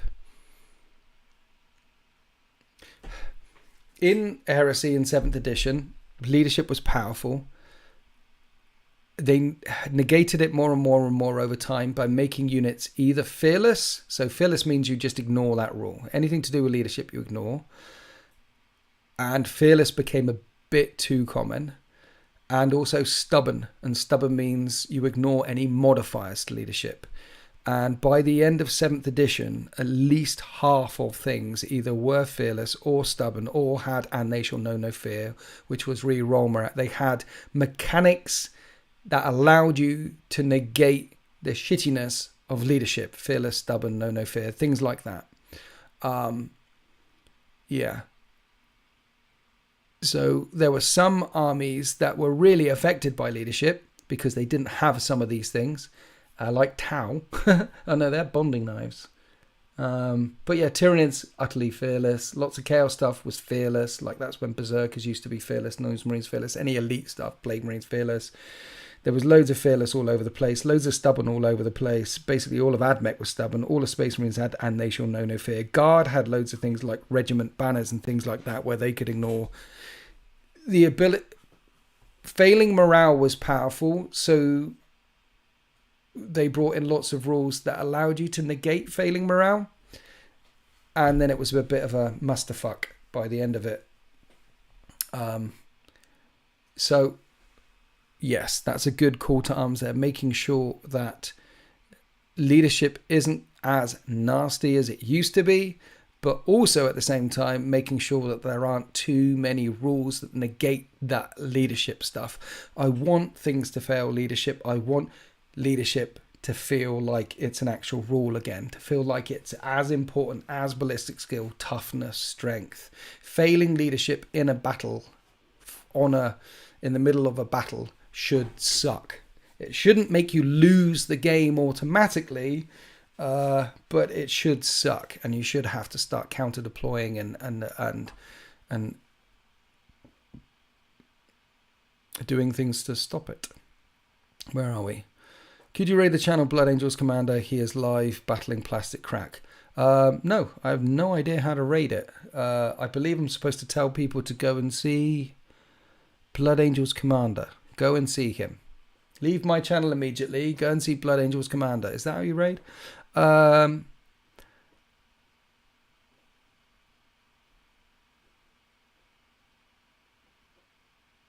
Okay, so we've done... Let's go back to this thing. Get back to my data sheet. Terminator data sheet. So, yeah, where were we? Crack missile, strength 9, -2, d6 damage. It's gone up a strength. And yeah, have you noticed that everything on the Terminator sheet isn't greater than AP -2? So they're really trying to rein in that AP creep, which is a good thing. AP should really, really mean something. The only thing... I mean, back in 8th, nothing really was more powerful than AP -4, and then some weapons came out, some really, really rare weapons that came out that were AP -5. And then they got silly. Then by the end of 9th, they were on to AP -20. You don't need that. Everything that has decent armor should have the ability to save something at some point, unless you're getting hit by one of the very rare big guns. And by very rare, I mean there should literally be 1 or 2 things in a Codex with an AP of 4 or more. It should be super rare. A missile launcher hitting you is AP -2. A Chainfist hitting you is AP -2. That feels about right, because the armor that the people are wearing, you paid for in the points. Custodes armor is better. You paid for it in the points. Guard armor isn't as good. You paid for it in the points. Therefore, AP -2 hitting a Custode, you still got 50-50 chance of saving. AP -2 hitting a Guardsman with a 5-up save, they're dead. That's what it should be like. If you punch a Power Fist into a Guardsman, he should die because he's only got a 5-up save. Not unless he's got Carapace armor, and then you might be able to survive one blick. You think Bolt of Discipline has been nixed? I don't know. I hope that Bolt of Discipline, Shock Assault, Tactical Assault, Devastator, Doctrine, I hope all of those are gone. Every single one of them gone. Bolt of Discipline wasn't a thing in 8th, and it wasn't a thing before 8th, and Codex creep in 8th really started kicking in. So when Space Marine Codex 8th .2 came out, the second Codex in 8th edition for Space Marines came out, Space Marines were weak. They were way behind the curve, and Space Marines were the launch one along with Necrons in 8th. So the first thing that they did was they brought back in, well, they didn't bring it back in. They introduced Bolt of Discipline, and they introduced Shock Assault. It's like, okay, Space Marines are really weak. We need to make them more powerful. Here you go. And Terminators, Dreadnoughts, and Bikes all got Bolt of Discipline all the time at maximum range. And then they took it away from Dreadnoughts. And then they put Shock Assault in. And it was a sticking plaster on top of the Space Marine rules to make Space Marines a bit more effective. And then the next thing that they did was they brought in Assault, Tactical, Devastator. They brought in the combat doctrines. They're like, okay, after Space Marines got weaker again, they brought in these rules. Okay, so it's a sticking plaster on top of a sticking plaster. And now we've got Assault Tactical Devastator, and you could stay in it for or was it the other way around? I think it went Assault Tactical. I may have got them backwards, but we had 8th. We didn't have any of this shit, and then we had Assault Tactical Devastator, and then we got Shock Assault Border Discipline. But you can see what I mean. It's sticking plaster on top of sticking plaster, and then in 9th, Codex Creep. They went, okay, so we're going to bring in Armor of Contempt, another sticking plaster on top of your sticking plaster on top of your sticking plaster. So all of these things are extra rules that are not in your rules. That are not. So you've got your data sheet in 8th and 9th, and it's got all your weapons on, it's got your loadouts on, it's got all your things on. And then at the bottom it says you need to check out this, and you need to check out that, and you need to check out that, and you need to, and these are all added. And it was beginning to feel a bit top heavy, and the ground, the foundations it was sitting on was beginning to wobble, which is why this reset for 10th edition is good. They can get rid of all. What are these things? What is Bolt of Discipline, Shock Assault, and all the doctrines? What are they? There are rules that help Space Marines do what they do.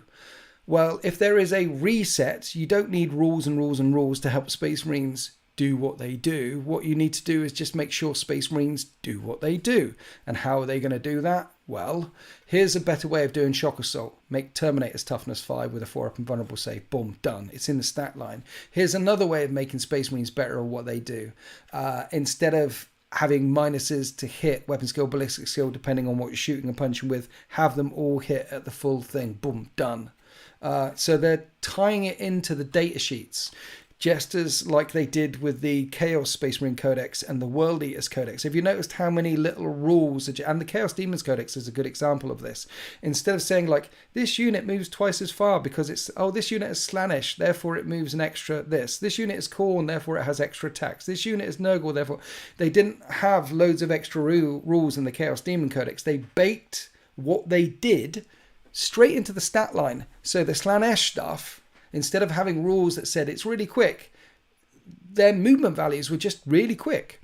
In the Khorne stuff, instead of saying, hey, it gets plus 78 attacks on the charge, they just baked extra attacks into the Khorne stuff, into the stat line. You don't need Shock Assault, Bolt of Discipline, Armor of Contempt, all of these things as separate rules. What you need is a better rule system where all of these rules are baked into the rules, and then they'll do what they do. So I hope all of it's gone. I hope with a good refresh, it's smooth. It does the same thing. It does what you want it to do, but smoother, better, butterier, creamier flavour. That's what I hope to see with the new rules. Although doctrines will be in the game, there is no guarantee they will do the same thing as they did in 8.5. Are they going to be in the game? Are they? Are they? Combat doctrines are going to be a thing with Gladiator Strike Force. Are they? Well, maybe they're going to be a thing for that Strike Force, but not for all the... Don't know about the other Angels of Death rules. Okay. If GW are reducing AP, can they reduce the Layman Rush tanks, say, back to 3+? The armor is nowhere near as good as Custodians or Land Raiders. Yeah, I know. Bot would be bad, though. Yeah.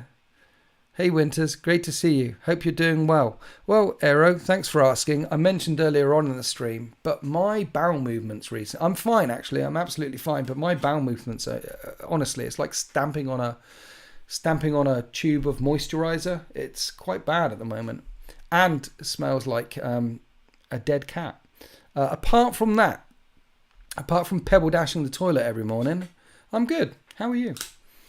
So doctrines are in, Doctrines are in. Well, hopefully they are just in for that strike force, and hopefully they're a lot simpler, because I've said it before, the problem with rules writers is they love writing rules. They love adding rules and more rules. We want... And then you get rules on top of rules and more rules with your rules.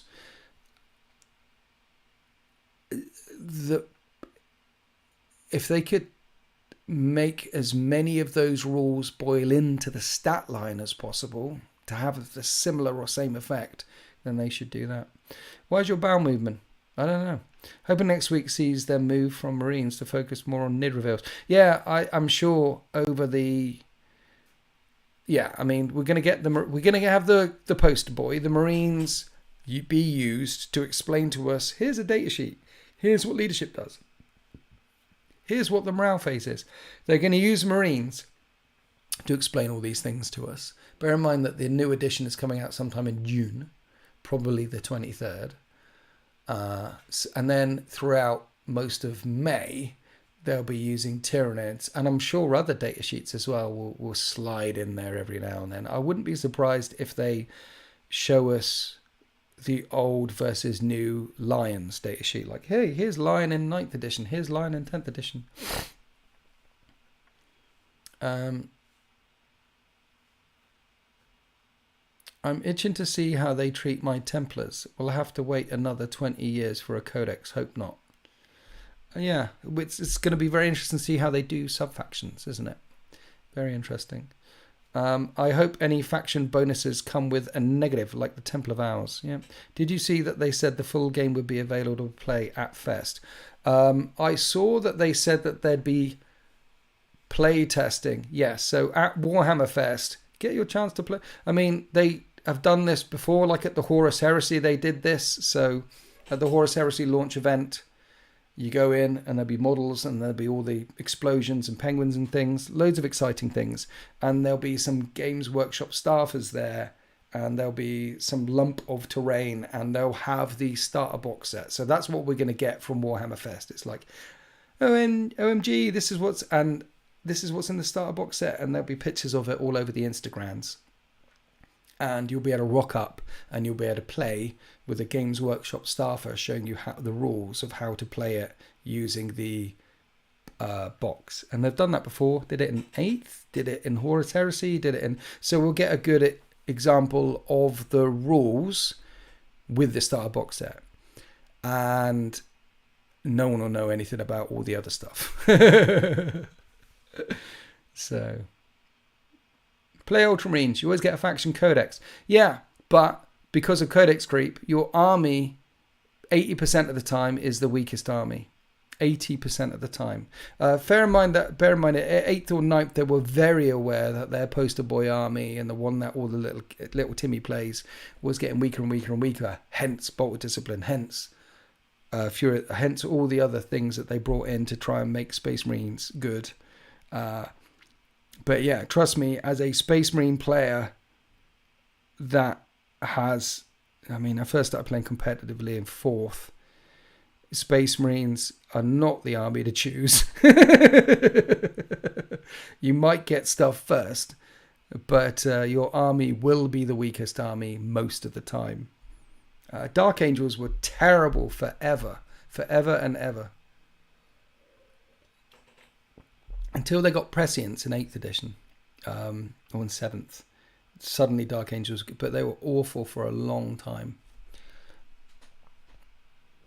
Rumour has it that one of the new NID models is on a 160mm base.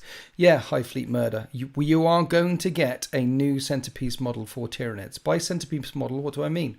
Well, we've got Mortarians, we've got Imperial Knights, we've got Storm Swords, we've got Wraith Lords. Most factions have a really big model that they can stick on the middle of their table, or things like this, so that when little Timmy walks into the store and there's hordes and hordes stretched out in front and they're huge big, it's like, Mummy, what's that big thing? Tyranids are going to have a big chonky thing that costs £5,000 and half a kidney. And it will be a big centerpiece model in the middle of the table, an epic hero, and you'll be able to bring one per detachment. And it's going to be awesome. Really big NID range coming. Really looking forward to getting, well, selling half a kidney and getting one. Should my heavy intercessor sergeant be equipped with a heavy bolt rifle in each hand or with 2 tactical arms? Evening lads, just joined. What's this about a new centipede? Yeah, there's a giant 2-colour minimum. There is a new armoured centipede coming out for Tyranids, and it is on 3 bases. And the base sizes are this size. and you get one there, one there, one there, and it's articulated, and you move the centipede across the battlefield, and you articulate it and move it around like that. And the new Tyranid centipede has these things on the top of them, and they're called Tyranid raptor bunnies. And what it does is it shoots off these swarms of Tyranid raptor bunnies, like as a flare and chaff, like a defensive shield. So if anyone charges it, you can shoot the raptor bunnies off the Tyranid centipede, and then you can't actually attack the Tyranid centipede. The Tyranid centipede as well has a toughness of 10, and a 1-up save and a 3-up invulnerable save. It can also do 3 psychic powers in the shooting phase, and each of the psychic powers does a minimum of 6 mortal wounds. So the Tyrannic centipede does 18 mortal wounds in the shooting phase and is surrounded by bunnies. It is dirty. You're going to love it. Everyone's going to get... Oh, and it ignores the rule of 3 as well, because they come in up to units of 4. So you can end up getting 12 of these things and centipeding your way across the battlefield. It's going to be lovely. How many Terminator squads are in your Deathwing army? Will the 3-unit limit impact it? I have got 3. I'm sure I saw one of those raptor bunnies on Monty Python and the Holy Grail. AP5 easily. Big, nasty, sharp, pointy teeth. Don't give them ideas. Yeah, well... They're not short of ideas, are they? They have many ideas. But, yeah. Anything else on the Terminator datasheet that we need to discuss, people? Anything else? Anything? Bueller? And how do you make a phone work again? So Deep Strike, Oath of Moment, Teleport Over, Fury the First, we talked about that. Keyword infantry Imperium Terminator. So Imperium is a keyword. I'm assuming that allies is going to be a thing, because they should definitely have allies in the new... Why can't term... I know they actually mentioned the game is designed to be for around one faction at a time, but maybe in the open play thing. Can we chain them together to make one large centipede? Yes, you can. You can make massive chains of centipede together and have one attached to the end of another, attached to the end of another. I don't know where they got that idea from. I think there was a movie. Loadout number of models not on datasheet anymore. Yes, we talked about that earlier. So it looks like the datasheet is the datasheet, but obviously the points value and what you can bring and how many of isn't on the datasheet. So we're assuming that there will be a section. That's what you're going to need the codexes for. You can now bring this much in this. You can now bring this is how much this costs, and this is what you can put in it, and this is how you can load them out, etc., etc. Not on the datasheet. They'll be in the codexes. John Best, thank you for joining the 13th Tier 1. I appreciate you. Thank you. Hi, I just joined and heard the last rule for NIDS. Are you discussing how Games Workshop have broken 10th edition before launch? Games Workshop, okay, here's my massive prediction. My super massive mighty prediction. 10th edition will be a massive success, and there'll also be massive holes in it. Games Workshop will break parts of the game because it's a full reset. But in other parts of the game, it will be massively unbroken and massively... I'm saying this wrong, chat. How do I say this? It's games. What I mean to say is, it's not going to be broken before launch, but it's going to be more balanced than it was before, but there's going to be some huge gaping holes. This happened in 8th edition. 8th edition came out, it was a massive reset, and there were some really big gaps, particularly in the Imperial Armor Compendium. Where are you? Where are you? And I'm so sorry. This one. Particularly in here. And what we had is loads of tournament buddies run out straight away and ended up buying... I'm buying 5 of them and I'm buying 3 of them because the points cost was redunculously out of place. Some of the things in here were ridiculously expensive and some of them were so cheap it was laughable. So it's going to be inherently more balanced, but there's going to be some obvious gaps that the tournament scene are going to learn to exploit very, very quickly. And people who are very interested in smashing their opponents to smithereens will pay attention to what's happening in the tournament scene, and the people who are trying to break the game tell you. And then you can buy all the things, and then you can get all the things, and then you'll break the game. And then Games Workshop, by the time you've got them painted or by the time you've got them on the table, Games Workshop would have nerfed them into oblivion. So yes, when resetting, rebalancing the whole thing from the ground up, there's obviously going to be big gaps, big holes, big gaping wounds. But don't go rushing off to fill those big gaping wounds, because they will nerf them into the ground very quickly. So they've confirmed Wargear units will be indexed. Yeah, of course. Yeah, definitely. The army of renowned detachments seem like the biggest weaknesses that will pigeonhole armies into them worse than the... Yes, these are going to be... This is where the main problems will lie.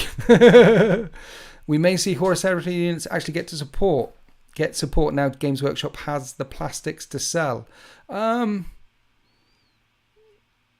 Yeah, I don't think that is what they have in mind. I think they're just trying to... I think there is a genuine attempt by Games Workshop to make the game more accessible. And that's a driving... Yeah, they're just trying to make the game more accessible so more people can play with more of their toys more often, because the market for Games Workshop isn't the potential customers that might turn up in the future and and us and the potential market for Games Workshop is the 30 years worth of miniatures that millions and millions and millions of people are sat on around the world, that have collected up a Night Lord's army here or an army over there or a thing here or a thing there. There's so many people out there that paint, so many people out there that just collect, so many people out there that just play a few video games here or there, have a few miniatures here or there. There's so many people who are not active players. And if you make the rules as accessible as they can be, then you get a percentage of those people playing. And then if you get a percentage of those people playing, then a percentage of those people end up spending money to add to their little collection here or there. And that market is millions upon millions upon millions. How big is that market? Well, Games Workshop shares went up 1,000% the last time they did this in 8th edition. It went from... You can look at it. If you Google Games Workshop shares, go back before 8th, you'll see it go like this. And then, honestly, it's like the CO2 limit in the atmosphere. It's flat, and then it just shoots into the heaven. They became a Fortune 500, and then an FTSE 100 company. And people like the Financial Times were talking about them. The market is huge, and that is... the people, there's so many people who 40k is mainstream. There's so many people who know what Warhammer is and have something to do with Warhammer, or play Dawn of War or Total War, and Space Marine 2 is coming out and blah blah blah. We who are already engaged in the hobby and are telling our friends, hey, you got to get into it, you got to try this, we're a very small, we're the tip of the iceberg. You, my friends, it's just the tip. You're just the tip. You're just teasing. You're just You're just teasing.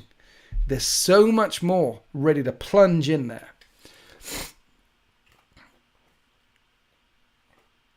What's up, Winters? Long time watcher, first time commentator. Love your content. Love your Discord. I'm working to get my Space Marines bolstered like your 13th. Okay. Dojstad, good luck. Keep adding the go for it. Just get what you want. When you want, add to it. Hugo is in his house.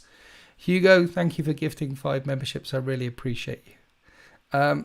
Everyone, massive shout out. Party, streamers, round of applause, hand claps, thumbs in the air. Cheers for Hugo for gifting 5 memberships. Thank you for being so generous. And if, in particular, if you do get a membership from Hugo, make sure you give him a cheer. I can't decide if I have more fun building out and playing my Marines or my Tau for 10th edition. You can't decide if you'd have more fun. Oh, okay. Well, do both. Do both. If the game's more accessible and quicker, then you'll be able to play more games, right? Hands in the air, thumbs up, bravos, thumbs up. Wait, thank you, chat. Thank you for showing. Thank you for being kind to Hugo, who's been kind to me. I appreciate it. Yeah. So where else were we? We were. Have we done the data sheet? Have we done all of? I've lost my thing. Have we done all of the data sheets? Where is the? Goddamn. There. Have we talked about the Terminators? We did the Deep Strike. We did the Oath of Moment. We talked about the Teleport Homer. Did the Fury of the... And I got the Teleport Homer wrong, and then I got it right. And then we talked about Fury of the First. And then we talked about the Torrent thing, which I got wrong, and then I got right.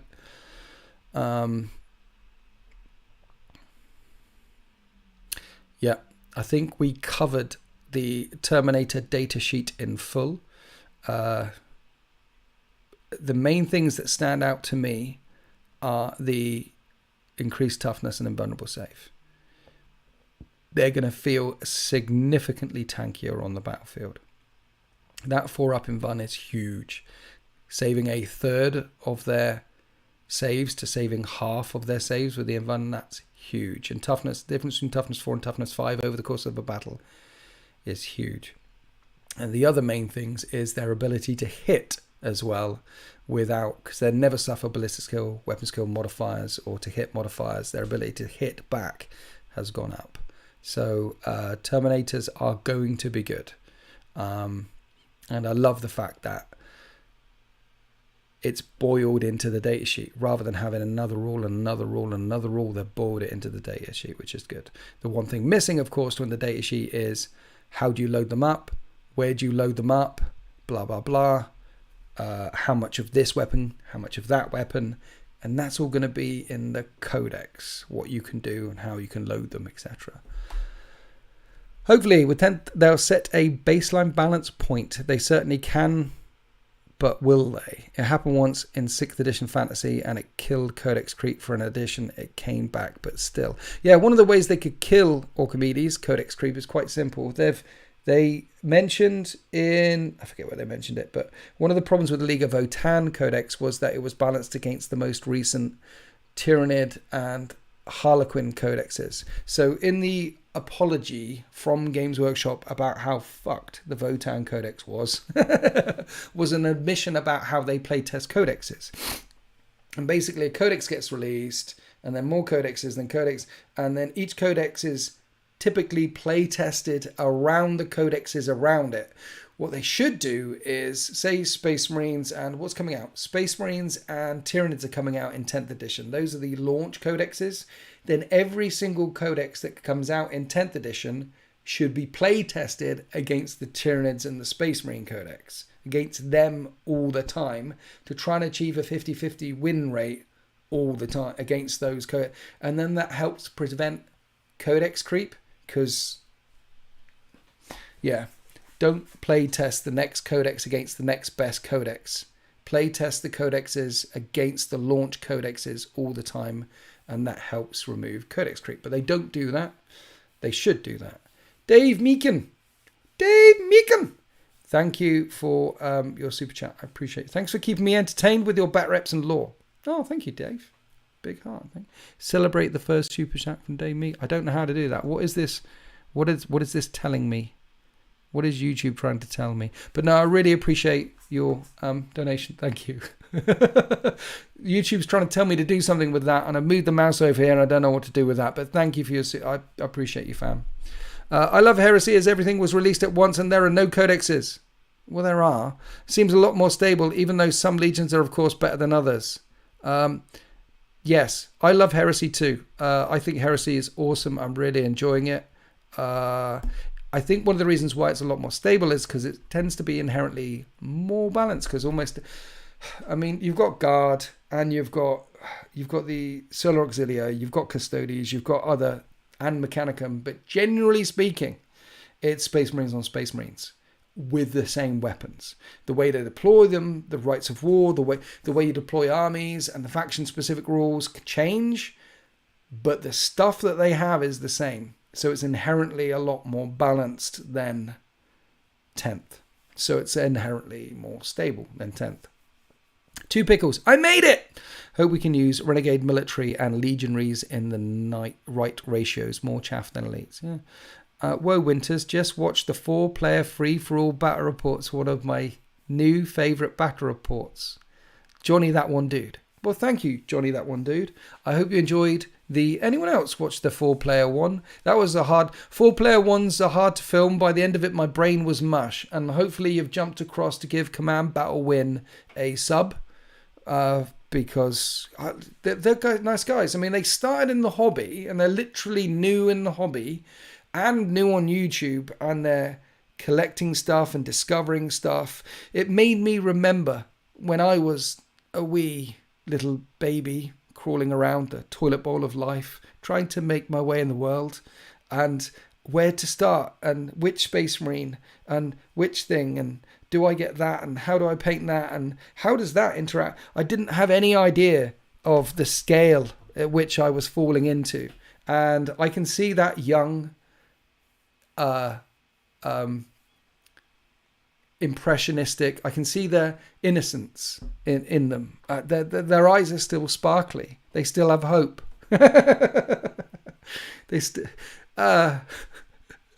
And sharing that and that journey on the interwebs is glorious. So fair play on them. They have no idea, but fair play on them. So yeah, it was. I think it came out okay in the wash by the time I managed to edit it.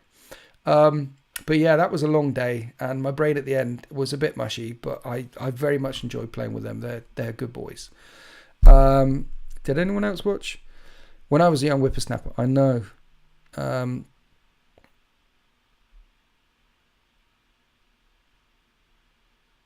Should Games Workshop Warhammer focus more on encouraging players to play more narrative? There's an overemphasis on match for 8th and 9th beginners. Yes, there is. And yes, they should. And I think that's what they're doing. I think that's what 10th is.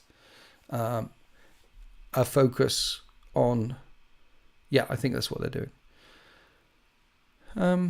It was a really good game. Gave me some inspiration for my game tomorrow. Cool. Hey Winters, I'm on my tea break. Late shift this week. Is it A Kirby? A Kirby, are you Blood of Kittens, A Kirby?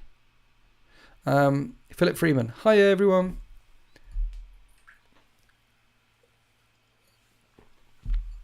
And if you could answer that question, that'd be lovely. Because, nope, you're not. Okay. Because the guy who runs Blood of Kittens, his first name is A. And he is a Kirby, I believe. Something in my brain says Blood of Kittens, A Kirby. Not sure. And for those that don't know, Blood of Kittens is a blog site like Bella Lost Souls. I think they're probably the 2 oldest, longest running hobby sites. I mean, they've been going along, both of them, for about 20 years now. They tried narrative with the Crusade thing, didn't quite get it right, so see how they do it this time. Yes, I have heard that Crusade in 10th edition is going to be more narrative and less... It's going to be trimmed down, because Crusade was just more rules on top of rules. And it had... have you seen the Crusade books? Have you seen how much narrative is actually in there? Like 2 pages. It's the Crusade, no, the narrative book that's coming out for Horus Heresy, like Flames of Cathonia or Desolation of that one looks really cool. Looks like an old Imperial Armor book, so I'm very much looking forward to getting my hands on that. Yeah, would love to see proper campaign books that add battle plans, planetary rules, map types, strongholds, cities. Yeah, so the old Imperial Armor books used to be like that. Imperial Armor books were the Forge World books before Forge World did Horus Heresy, and they were epic. I'm not sure if you can still get them online. They're probably worth a fortune now, but they were really cool. Anyway, I've been banging on for a couple of hours. It's been lovely. So unless anyone's got some final questions, we've gone through, I've showed you some of the hobby things, where I am at the start of the evening. We talked about 10th Ed's data sheet. We talked that through. I've discovered some things this evening with your help, because I'm an idiot, so thank you. And we've shared, we've cared, we've loved.